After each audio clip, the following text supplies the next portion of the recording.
इस कहानी में हमें दिखाया जाता है कि एक जहरीला वायरस फैलने की वजह से पूरी दुनिया के सभी इंसान ज़ॉम्बी में बदल चुके हैं। लेकिन ये कोई आम ज़ॉम्बी नहीं, बल्कि ये इतने तेज हैं कि दौड़ते हुए हवाई जहाज को भी पकड़ सकते हैं। कुछ तो इतने चालाक हैं कि इंसानों से भी हटकर सोच सकते हैं, और कुछ ज़ॉम्बी कई किलोमीटर दूर अपने टारगेट को सूंघने की ताकत से ढूंढ सकते हैं।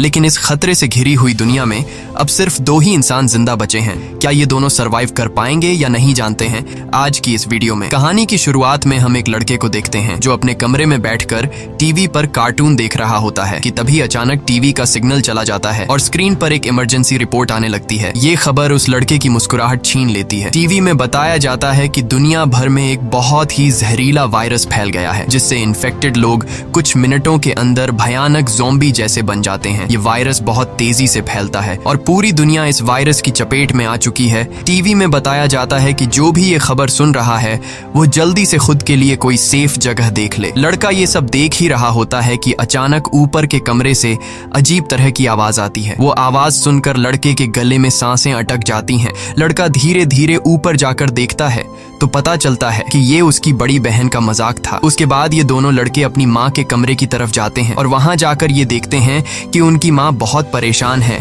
वो अपने हस्बैंड को फोन करके इस सिचुएशन के बारे में बताती है। उसका हस्बैंड जो एक पायलट है वो अपने बच्चों और वाइफ को बताता है कि हर तरफ ये वायरस तेजी से फैल रहा है, इसलिए तुम सब घर पर मेरा इंतजार मत करो और जल्दी से किसी तरह करके इस शहर से दूर निकल जाओ। वो अपने बच्चों से कहता है कि परेशान मत हो, तुम्हें कुछ नहीं होगा, तुम्हारी माँ तुम्हें एक सेफ जगह में ले जाएगी। वो अपने हाथ में पहना हुआ लकी ब्रेसलेट अपने बच्चों को दिखाता है, जो कि ये ब्रेसलेट उसकी बेटी एबिगेल ने बनाया था। ये देखकर एबिगेल बहुत खुश हो जाती है। दूसरी तरफ उनकी माँ जल्दी जल्दी से सामान इकट्ठा कर रही होती है। तभी उन्हें बाहर से चिल्लाने की आवाजें सुनाई देने लगती हैं, इसलिए वो जल्दी से अपने दोनों बच्चों को लेकर घर से बाहर निकल आती है। जैसे ही वो कार में बैठने वाले होते हैं, अचानक एक ज़ॉम्बी उन बच्चों की माँ पर अटैक कर लेता है। डर के मारे एबिगेल जल्दी से कार के नीचे छुप जाती है और अपनी आंखों के सामने अपने छोटे भाई और माँ को ज़ॉम्बी के हाथों मरते हुए देखती है। वो ज़ॉम्बी उस छोटी बच्ची को देख नहीं पाता और वहां से चला जाता है। ये छोटी लड़की डर से कांप रही होती है कि तभी वो देखती है कि उसकी माँ भी एक ज़ॉम्बी बन चुकी है। लड़की की माँ अपनी बेटी को देखकर उसकी तरफ बढ़ने लगती है। इससे पहले कि वो अपनी बेटी को मार पाती, ठीक उसी समय पर एक अंकल फरिश्ते की तरह आकर एबिगेल की माँ को मार देता है और एबिगेल को बचा लेता है। थोड़ी देर बाद वो देखते हैं कि एबिगेल का छोटा भाई भी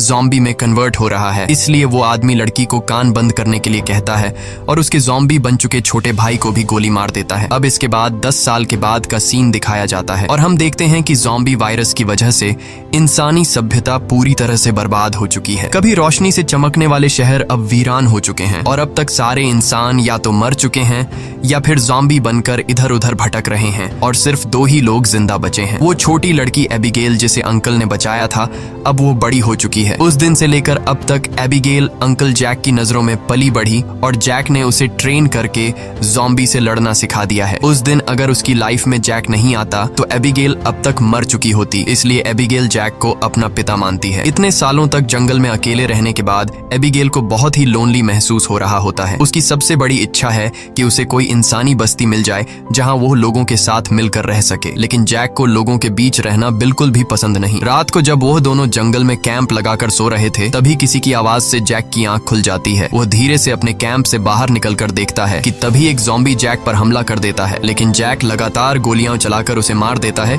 और एबिगेल भी वहां पर पहुंच जाती है। इन दोनों को पिछले 10 सालों से जंगल में ज़ॉम्बीज का शिकार करते हुए इतना एक्सपीरियंस तो हो गया था कि ज़ॉम्बी झुंड बनाकर एक साथ मिलकर रहते हैं। वह समझ जाते हैं कि आसपास और भी जरूर ज़ॉम्बीज होंगे, इसलिए वो जल्दी यहाँ से निकलने की तैयारी करने लगते हैं और घोड़े पर बैठकर निकल जाते हैं। तभी रास्ते में उनके घोड़े हिनहिनाने लगते हैं। जैक समझ जाता है कि खतरा नजदीक है। दोनों चारों तरफ देखते हैं तो दूर एक जीप ज़ॉम्बी से गिरी हुई दिखाई देती है, जहां एक नॉर्मल इंसान खुद को ज़ॉम्बी से बचा रहा था। अब वैसे भी दुनिया में इंसान बहुत ही कम बचे थे, इसलिए अब इन दोनों को हर हाल में उस आदमी को ज़ॉम्बी से बचाना था। जैक एबिगेल के निशाने का टेस्ट भी लेना चाहता था, इसीलिए वो एबिगेल से कहता है कि तुम इस आदमी को बचाओगी ताकि पता चले कि वह पूरी तरह से ट्रेन हो चुकी है या नहीं। जैक उसे कहता है कि सुकून से टारगेट को निशाने पर करो और फिर उसे शूट कर दो, लेकिन एबिगेल जल्दबाजी में गोली चला लेती है, जिससे वो गोली गोली ज़ॉम्बी के साथ साथ उस सर्वाइवर को भी लग जाती है। यह देखकर जैक एबिगेल पर काफी गुस्सा करता है, जिसके बाद वो दोनों इंसान के पास जाते हैं। वो देखते हैं कि यह आदमी अब बच नहीं सकता, इसलिए जैक उसे खुद ही मार देता है ताकि अगर उसे ज़ॉम्बी ने काटा हो तो वो दोबारा जिंदा न हो जाए और हमारे लिए खतरा न बने। उसके बाद वो दोनों उस मरे हुए आदमी की कार से जरूरत की सारी चीजें लेने लगते हैं। जैक मरे हुए आदमी के जूते ले लेता है और जैसे ही वह उन जूतों को पहनता है तभी वहाँ मरे हुए आदमी के और साथी भी आ जाते हैं और बहुत सारे हथियारबंद लोग उन्हें घेर लेते हैं। एक बंदा जब मरे हुए इंसान के जूतों को जैक के पैरों में देखता है तो उन्हें शक होने लगता है कि उन्होंने सामान लूटने के लिए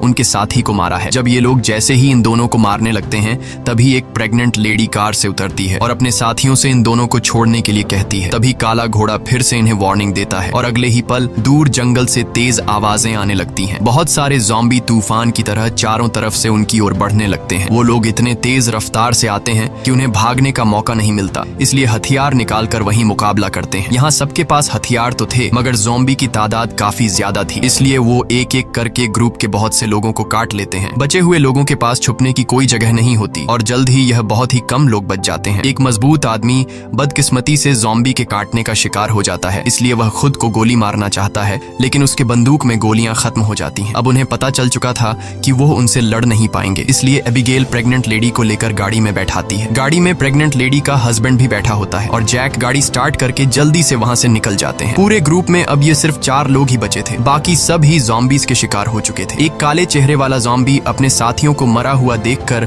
बहुत ज्यादा गुस्सा हो जाता है। उधर ये चारों ज़ॉम्बीज़ से जान छुड़ाकर गाड़ी में सफर कर रहे होते हैं। रास्ते में जैक पीछे बैठी लेडी से पूछता है कि तुम हो कौन और यहाँ क्या कर रहे थे। पूछने पर पता चलता है कि यह बचे हुए लोग शिप टाउन नाम की जगह पर जाना चाहते थे जहाँ पर सेफली इंसान रहते हैं। वहाँ जरूरत की तमाम फैसिलिटीज हैं और हम सब वहाँ जाकर एक नॉर्मल जिंदगी गुजारना चाहते थे। ये सुनकर एबिगेल बहुत खुश होती है क्योंकि यही तो वो जगह है जहाँ वह हमेशा से जाना चाहती थी। जिस पर जैक ने कहा कि यहाँ पर कोई भी ऐसी कॉलोनी वगैरह नहीं है, मैं पिछले 10 सालों से यहाँ वहाँ भटक रहा हूँ, मुझे तो कोई ऐसी कॉलोनी नहीं दिखाई दी। तभी अचानक बीच रास्ते में उनकी गाड़ी खराब हो जाती है। इस दौरान प्रेग्नेंट लेडी का हस्बैंड बाहर निकलता है जिसका नाम डेविड है। वह उनसे कहता है कि मैं एक मैकेनिक हूँ और मैं इसे ठीक कर सकता हूँ, लेकिन औजार न होने की वजह से गाड़ी ठीक नहीं हो पाती, इसीलिए यह लोग गाड़ी को यहीं पर छोड़कर पैदल सफर करने लगते हैं। कई किलोमीटर सफर करने के बाद वह लोग एक वीरान सोसाइटी में पहुंच जाते हैं। यहाँ ऊंची इमारतें अभी भी खड़ी हैं लेकिन हर तरफ मौत की शांति छाई हुई है। ये लोग सबसे पहले इस जगह की अच्छी तरह से जांच भी करते हैं। जब उन्हें कोई खतरा महसूस नहीं होता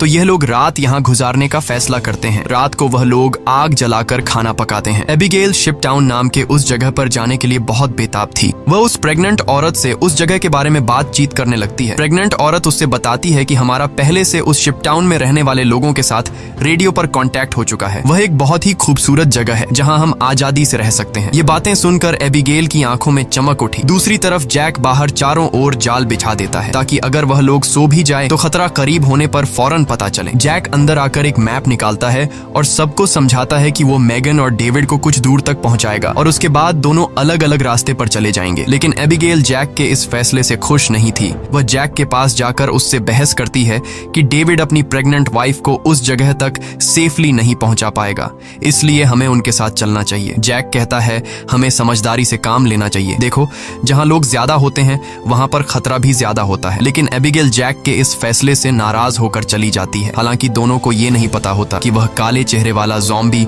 उनकी गाड़ी को सूंघते हुए वहां तक पहुंच चुका है। अगली सुबह एबिगेल छत पर बैठकर अपने बचपन की फोटोज देख रही होती है कि अचानक नीचे पेड़ों से सरसराहट की आवाज आती है। वह समझ जाती है कि ज़ॉम्बी अंदर आ गए हैं और सबको वार्निंग देने के लिए नीचे दौड़कर जाती है कि तभी रास्ते में एक ज़ॉम्बी भी उसके पीछे लग जाता है। एबिगेल खुद को बचाते हुए ऊपर सीढ़ियों पर चढ़ने लगती है और पीछा करने वाले ज़ॉम्बी को झटका देते हुए नीचे गिरा देती है। लेकिन इस चक्कर में उसका बैलेंस बिगड़ जाता है जिससे वह भी नीचे गिरने वाली होती है। लेकिन तभी जैक ने वक्त पर आकर उसे बचा लिया। थोड़ी देर बाद काले चेहरे वाला ज़ॉम्बी अपने साथियों के साथ वहां पहुंच जाता है क्योंकि उसे पता चल जाता है कि उनका साथी कहां पर मरा है। लेकिन वह पहले से बिछाई गई जाल में फंस जाते हैं जिसमें काफी सारे ज़ॉम्बी मारे जाते हैं। जैक धमाके की आवाज सुनकर समझ जाता है कि ज़ॉम्बी का झुंड उस जगह तक पहुंच गया है जहां हम कल रात ठहरे थे और ज़ॉम्बी अभी तक उनका पीछा कर रहे हैं। लेकिन अच्छी बात यह थी कि ये लोग उस जगह को छोड़कर वहां से आगे निकल चुके थे। तभी रास्ते में एबिगेल को याद आता है कि थोड़ी दूर पर एक छोटा सा हवाई अड्डा है जहां पर मेरे फादर काम किया करते थे। शायद वहां कुछ हवाई जहाज बचे हों जिससे हम आसानी से शिप टाउन तक पहुंच सकते हैं। लेकिन जैक कहता है कि अगर हम एयरपोर्ट गए तो वह एक खुली जगह है और अगर वहाँ ज़ॉम्बीज ने घेर लिया तो वहाँ हमारे पास जान बचाने का कोई रास्ता नहीं होगा और मुश्किल है कि हमें वहाँ एरोप्लेन भी मिल जाए। लेकिन एबिगेल के बार बार कहने पर